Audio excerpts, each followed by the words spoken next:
Ela chamada Ellen Berlin, ela mora na Eritreia. Então, assim, é um dos países mais perseguidos do mundo. Vai ter alguma cena que ela vai sonhar, vai acontecer alguma coisa assim, pode até parecer engraçado, mas e todo mundo, tem muita gente que apanha por falar o nome de Jesus.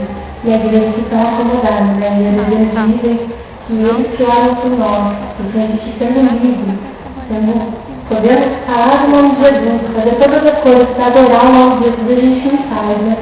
Então é eles que oram por nós. Então assim, para que a gente entenda hoje o que acontece no mundo, na nação, né? A gente veio trazer esse teatro aí para vocês e que os irmãos venham conhecer. Alguns aqui não conhecem o Ministério da Beth, então já acontece com as pessoas, para que vocês venham conhecer e que o coração de cada um venha a ver, né, por esses irmãos que têm sofrido aí todos os dias.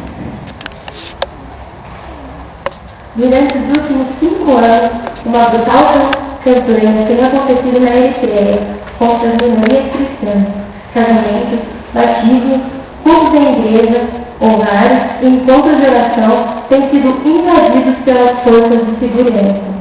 Visitantes ou membros das congregações têm sido perseguidos e detidos em grande número, sem julgamento ou acusação legal, e apenas por causa da religião. Entre os prisioneiros estão dezenas de pastores e sacerdotes, detidos em delegacias e campos militares de 14 cidades diferentes, sujeitos à falta de higiene e à tortura física e psicológica. Muitos são mantidos em masmorras ou com tendas de metal, sofrendo queimaduras pela temperatura elevada do sol durante o dia e temperaturas congelantes à noite. A tortura é sempre presente, assume diversas formas e tem levado alguns à morte.